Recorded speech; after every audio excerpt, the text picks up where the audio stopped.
Srikandhi madheg Senopati. Wonten perang Bharatayuda, Resi Bisma sampun kasil ngobrak-abrik prajurit Pandhawa. Prabu Kresna lajeng pirembugan kaliyan Pandhawa kagem pados cara sanes amrih saged ngawonaken Senopati Ngastina. Wonten pirembugan Prabu Kresna lajeng netepake kang kedah majeng dados senopati inggih menika Dewi Srikandhi. Raden Arjuna boten sarujuk bilih garwani dados senopati lumawan Resi Bisma kang kawentar sekti datan wonten tandhine. Ananging Pandhawa uga boten saged lumawan eyangipun.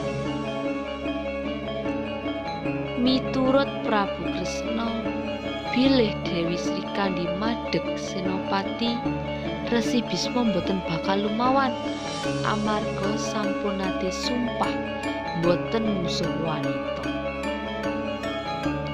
Wonten peperangan menika Resi Bisma luwih unggul kanuragan lan senjatane. Nalika Srikandhi badi awon, Sukmani Dewi Amba sumusup wonten ragani Srikandhi lan nyukani cumpu manik.